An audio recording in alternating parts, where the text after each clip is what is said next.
긴 본문을 교독을 했는데 무슨 말인지 이해가 되십니까? 자, 오늘 본문은 베드로가 예루살렘에 모인 사람들에게 했던 설교입니다. 그러니 오늘은 설교를 설교하려고 합니다. 베드로는 철저하게 구약 성경에 근거한 설교를 했고, 무엇보다 예수님을 온전하게 드러내는 그리스도 중심 설교를 했습니다. 우리는 무슨 말인가 싶지만 유대인들에게는 모호한 구석이 전혀 없는 아주 명쾌한 설교였습니다. 무엇보다 설교의 결과가 엄청납니다. 41절을 보십시오. 이날에 신도의 수가 3,000이나 더하더라. 한 번의 설교로 3,000명이 교회로 유입되다니, 저 같은 설교자의 기를 팍 죽이는 엄청난 일이 일어났습니다. 2주 전에 본 대로 성령님께서 마가 다락방에서 기도하고 있는 120명의 성도들에게 임하셨습니다. 급하고 강한 바람 같은 소리가 그들이 머무는 곳에 가득했습니다. 불의 혀처럼 갈라지는 모습을 한 성령님께서 120명에게 각각 임하셨습니다.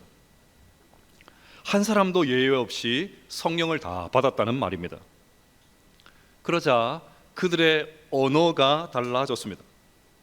적어도 15개국 이상의 언어로 말하기를 시작했습니다.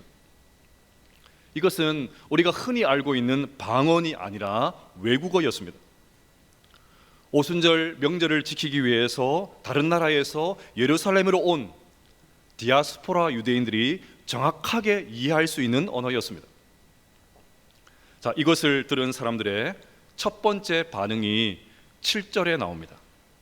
다 놀라 신기하게 여겨 이르되 보라, 이 말을 말하는 사람들이 다 갈릴리 사람이 아니냐. 아니, 우리와 같이 외국에서 사는 것도 아니고, 그렇다고 외국 여행을 경험한 그런 적도 없는 갈릴리 토박이들이 어떻게 저렇게 외국어를 유창하게 구사할 수 있냐는 것입니다. 자, 그런데 갈릴리 사람이 아니냐, 이 말은 그런 뜻만 있는 것이 아닙니다. 동서고금을 막론하고 사람들은 시골을 무시합니다. 이상하게 시골을 무시해요. 시골에서 무슨 선한 것이 나올 수 있겠냐 그럽니다. 언젠가 우리 교회에서, 그리 멀지 않은 한 교회에서 설교를 한 적이 있습니다. 장로님들께서 나오셔서 인사를 하시는데, 목사님 저 멀리 시골에서 오신다고 수고 많으셨습니다 그럽니다. 제가 보니 거기도 울주군이거든요. 그 교회도 읍소재지에 있습니다. 그때 알았습니다. 시골에도 등급이 있구나. 자기들은 도심에서 좀 더 가까운 시골이라는 것입니다. 서울에서, 그것도 소위 강남 3구라고 하는 곳에서 10년을 산 저로서는 이해가 되지를 않습니다. 그러니 여러분, 갈릴리 사람이 아니냐, 이 말은 저 갈릴리 촌 사람들이, 제대로 배우지도 못한 사람들이 어떻게 외국어를 구사할 수 있냐, 시골 비하 발언입니다. 그래서 외국어를 들은 사람들의 자연스러운 두 번째 반응이 13절에 나옵니다. 또 어떤 이들은 조롱하여 이르되 그들이 세술에 취하였다 하더라. 저 갈릴리 촌뜨기들이 술에 취해서 아무 말이나 짓거리고 있으니까 무시해도 된다는 말입니다. 그러면서 세술에 취했다고 합니다. 술이면 그냥 술이지, 세술은 또 뭡니까? 세술은 아직 발효되지 않은 갓 담은 술입니다. 그러니 이 시골 사람들은 제대로 된 술도 아니고 갓 담아서 발효도 되지 않은 엉터리 술을 마시고 술주정을 하고 있다는 말입니다. 그럼 여러분, 무엇입니까? 이 엄청난 성령님의 역사가 술주정으로 오해받는 상황이 벌어졌습니다. 새 창조의 역사를 이루기 위해서 오신 성령님께서 한낱 인간의 술판으로 축소될 그런 상황이 벌어지게 된 것입니다. 그래서 베드로가 분연히 일어나서 이 상황을 설명하고 있는 것이 오늘 본문의 설교입니다. 베드로는 이것이 술에 취해서 일어나는 것이 아니라는 것을 세 가지로 조목조목 반박합니다. 우선은 시간입니다. 14절과 15절을 보겠습니다. 베드로가 열한 사도와 함께 서서 소리를 높여 이르되 유대인들과 예루살렘에 사는 모든 사람들아, 이 일을 너희로 알게 할 것이니 내 말에 귀를 기울이라. 때가 제3시니 너희 생각과 같이 이 사람들이 취한 것이 아니라. 때가 제3시라고 했는데 유대인들의 시간에 6시간을 더하면 지금 우리가 사용하는 시간이 됩니다. 그러니 지금은 오전 9시라는 말입니다. 식당에 가면 낮술을 하는 분들이 가끔 있지만 드물지 않습니까? 하물며 오전 9시겠습니까? 그러니 아무리 우리가 시골 출신이라고 해도 아침부터 술판을 벌일 정도로 몰상식하지 않다는 말입니다. 이것만이 아닙니다. 당시에 경건한 유대인들은 오전 9시, 낮 12시, 오후 3시에 하루에 3번씩 시간을 지켜서 기도를 했습니다. 따라서 아무리 우리가 갈릴리 출신이라고 해도 기도 시간인 9시간에 술을 마실 정도로 경우가 없지는 않다는 말입니다. 다음으로 요엘 선지자의 예언입니다. 16절부터 18절을 보겠습니다. 이는 곧 선지자 요엘을 통하여 말씀하신 것이니 일러스되 하나님이 말씀하시기를 말세에 내가 내 영을 모든 육체에 부어주리니 너희 자녀들은 예언할 것이요 너희 젊은이들은 환상을 보고 너희 늙은이들은 꿈을 꾸리라. 그때에 내가 내 영을 내 남종과 여종들에게 부어주리니 그들이 예언할 것이요. 이는 곧 선지자 요엘을 통하여 말씀하신 것이니 일러스되. 지금 우리가 외국어를 말하게 된 것은 아침부터 싸구려 술을 마셔서 주정을 부리는 것도 아니고 어떤 외부적인 충격을 받아서 정신이 이상해진 것도 아니라 오래전에 하나님께서 요엘 선지자를 통해서 주신 그 말씀이 성취된 것이라는 것입니다. 하나님께서 약속하신 하나님의 영이 임하셔서 이런 일들이 벌어지게 됐다는 말입니다. 너희들은 구약 성경을 잘 알고 있는 유대인들이니까 요엘 선지자가 했던 이 예언의 말씀 잘 알고 있지 않냐는 것입니다. 여기서 베드로의 아주 통찰력 있는 성경 해석과 카리스마 넘치는 설교의 능력이 여실히 드러납니다. 베드로는 3장밖에 되지 않은 요엘서 중에서 2장 28절부터 32절까지 말씀을 딱 끄집어내어 가지고 성령 강림의 성경적인 근거를 제시했습니다. 그래서 제자들이 술에 취했다고 조롱하고 비웃는, 그래서 이 엄청난 성령 강림 사건을 하찮은 것으로 폄하하려는 그들의 시도를 성경으로 보기 좋게 응수했습니다. 여기서 중요한 말씀이 내가 내 영을 모든 육체에 부어주리니입니다. 이 말씀이 중요합니다. 우리는 이미 120명의 성도들에게 각각 하나씩 다 성령님께서 충만하게 임하신 것을 살펴보았습니다. 그런데 이게 끝이 아닙니다. 모든 육체에 부어주리니, 오순절에 임하셨던 그 성령님은 남녀의 구분이 없습니다. 나이의 구분도 없습니다. 젊은이와 늙은이, 계층의 구분도 없습니다. 남종과 여종, 민족의 구분도 없습니다. 누구든지 주의 이름을 부르는 모든 자에게 성령님께서 차별 없이 임하는 것을 믿으시기를 바랍니다. 사실 구약 시대에도 성령님께서 임하신 적이 있습니다.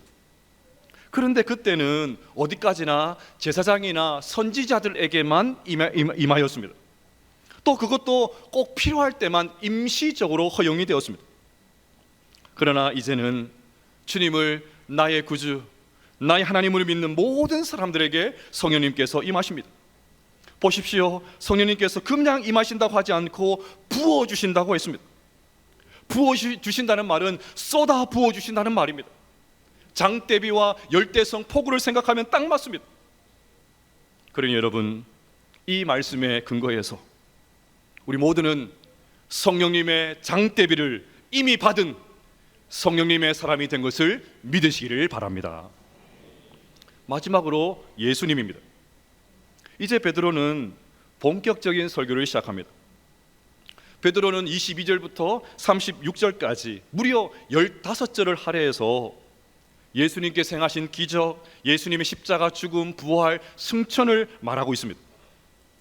아마 유대인들은 요엘 선지자가 예언한 대로 성령님께서 임하셨다, 이 말은 어느 정도 이해를 했을 것입니다.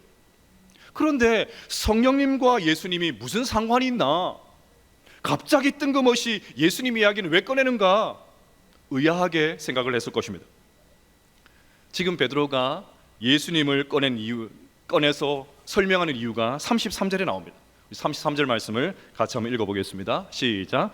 하나님이 오른손으로 예수를 높이심에 그가 약속하신 성령을 아버지께 받아서 너희가 보고 듣는 이것을 부어주셨느니라. 아멘.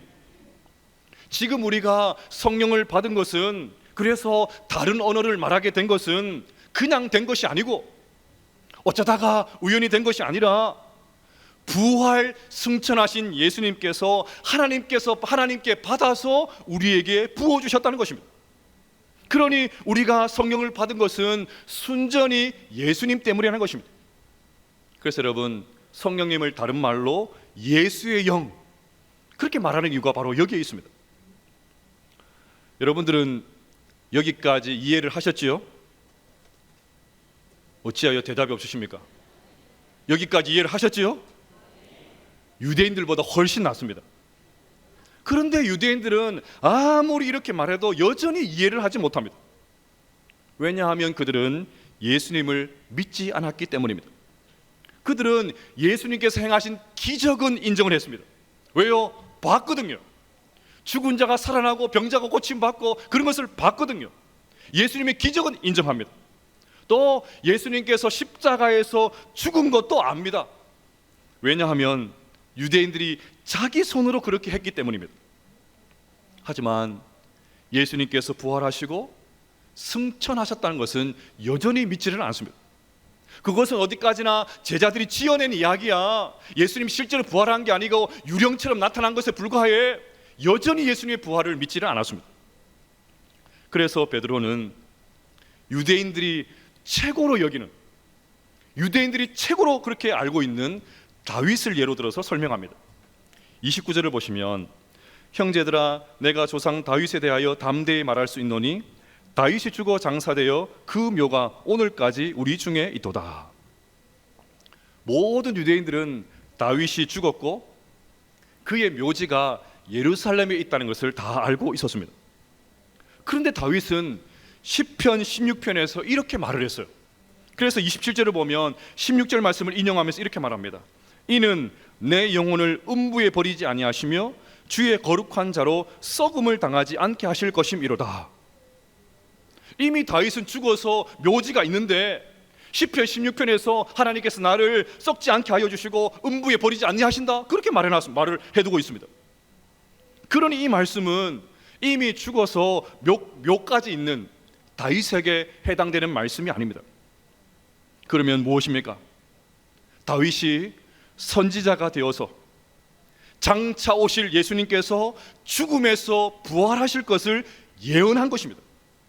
따라서 베드로는 지금 이렇게 말하고 있는 것입니다. 너희들 그렇게 존경하는 다윗이, 너희들이 그렇게 따라가는 그 다윗이 예수님의 부활을 예언했고, 다윗이 예언한 그대로 부활하신 예수님께서 하나님께 성령을 받아서 지금 우리에게 부어주셨다. 다윗이, 너희들이 그렇게 존경하는 다윗이 이렇게 말했으니까 예수님께서 부활하신 것은 너무나도 당연한 사실이야. 그래도 예수님이 부활하신 것을 안 믿을래? 그 말이었던 것입니다. 이것도 부족한지 베드로는 시편 110편을 다시 인용하면서 계속 설교를 이어갑니다. 34절과 35절을 보시면, 다윗은 하늘에 올라가지 못하였으나 친히 말하여 이르되 주께서 내 주에게 말씀하시기를 내가 내 원수로 내 발등상이 되게 하기까지 너는 내 우편에 앉아 있으라 하셨도다 하였으니, 하나님 우편에 앉아 있다는 말은 하늘에 올라갔다는 말이죠. 그런데 이 시편을 쓴 다윗은 하늘에 올라간 적이 없습니다. 그러니 이 말씀도 다윗에게 해당되는 말씀이 아닙니다. 다윗이 부활 승천하셔서 하나님의 우편에 앉아서 온 세상을 다스리시고 통치하셔야 되실 그 예수님을 멀리서 바라보고 미리 예언을 했던 거예요. 그러니 다윗이 예언한 그대로 부활 승천하셔서 보좌 우편에 앉아 계신 그 하나님 예수님께서 하나님께 성령을 받아서 지금 우리에게 부어주셨다는 말입니다. 자, 이렇게 시간 요엘 선지자의 예언, 예수님으로 성령 강림을 설명한 베드로가 이제 설교의 결론을 내립니다. 36절 말씀을 같이 한번 읽어보십시다. 시작. 그런즉 이스라엘 온 집은 확실히 알지니 너희가 십자가에 못 박은 이 예수를 하나님이 주와 그리스도가 되게 하셨느니라 하니라. 아멘. 자, 이제 베드로의 설교가 마쳤습니다. 이쯤 되면 유대인들이 이 설교를 듣고 어떻게 반응했는가, 그것이 좀 궁금해집니다. 37절 말씀을 같이 한번 읽어보겠습니다. 시작. 그들이 이 말을 듣고 마음에 찔려 베드로와 다른 사도들에게 물어 이르되 형제들아 우리가 어찌할꼬 하거늘. 아멘. 베드로의 설교를 들은 유대인들은 제일 먼저 마음에 찔림을 받았습니다. 양심의 가책을 느꼈다는 말입니다. 그런데 찔려로 번역된 이 단어는 원어로 하면 말발굽에 움푹 패였다는 뜻입니다. 여러분, 딱딱하게 마른 땅이 움푹 파일 정도라면 말의 힘이 얼마나 대단하겠습니까? 지금 베드로의 설교를 들은 사람들이 그 정도로 충격을 받았다는 것입니다. 큰 충격을 받았다는 말이에요. 그런데 생각을 해보면 너희가 십자가에 못 박은 이 예수를, 이 말을 들은 유대인들은 얼마든지 변명을 할 수 있었습니다. 지금 베드로의 설교를 듣고 있는 대부분의 사람들은 다른 나라에 살고 있는 유대인들입니다. 그러니까 나는 그때 예루살렘에 없었다, 나는 직접 그 재판에 참여하지 않았어, 나는 예수를 십자가에 못 박으라고 동의한 적이 결단코 없어, 얼마든지 이렇게 말할 수 있지 않습니까? 그것은 어디까지나 빌라도 총독과 제사장들이 한 짓이야, 얼마든지 다른 사람을 탓할 수가 있습니다. 그런데 베드로의 설교를 들은 사람들은 그 설교를 자신의 말로 들었어요. 엉뚱한 소리가 아니고, 저 사람이 들어야 될 말이 아니고, 저 인간이 들어야 될 말이 아니고, 내가 들어야 될 말, 나와 상관 있는 말씀으로 받아들였다는 것입니다. 두 번째 반응은 형제들아 우리가 어찌할꼬 였습니다. 형제들아 우리가 어찌할꼬. 메시아를 몰라보고 죽인 죄를 이제 어떻게 하면 좋냐는 것입니다. 예수님을 죽인 죄를 어떻게 하면 씻을 수 있냐는 것입니다. 우리가 이렇게 큰 죄를 지었다면 우리에게 과연 가망이 있느냐는 것입니다. 구체적인 삶의 변화를 위한 질문을 던졌습니다. 저는 이것이 너무나도 대단하다고 생각합니다.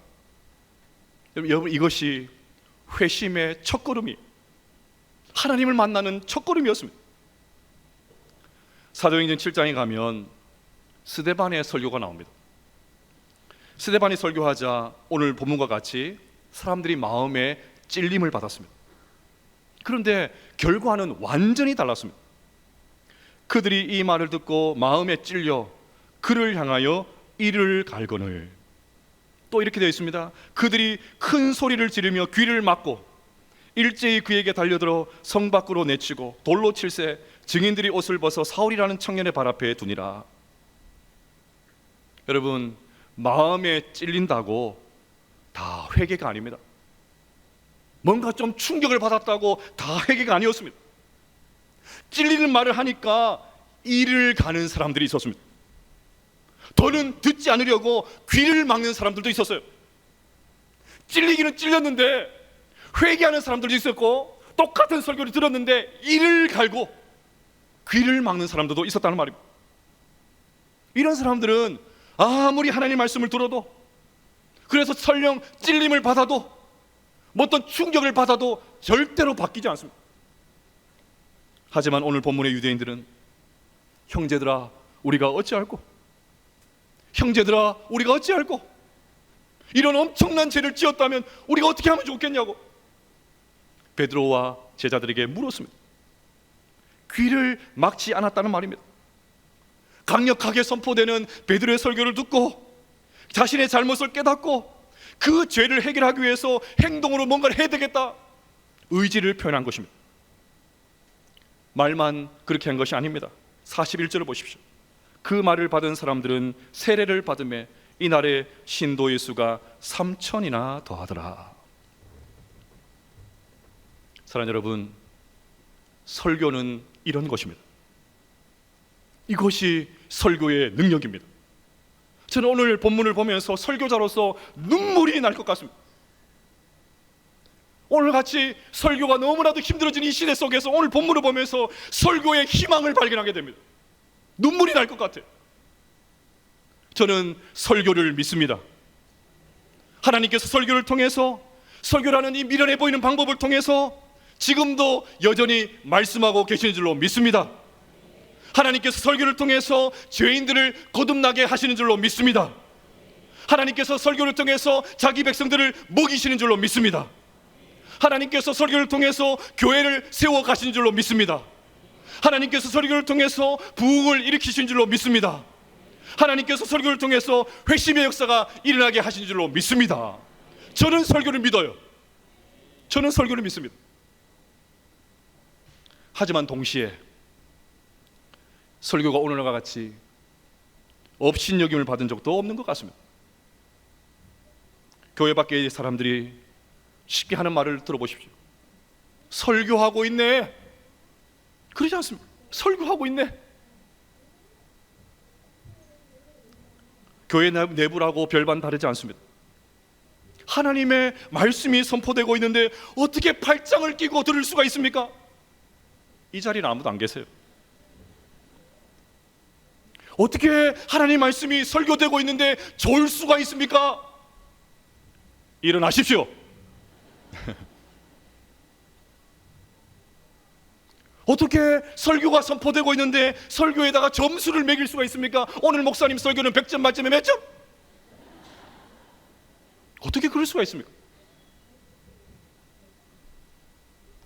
코로나를 보내면서 설교자들은 무한 경쟁 시대를 보내고 있습니다. 좋은 장비를 갖춘 초대형 교회 목사님들의 설교가 실시간으로 나옵니다.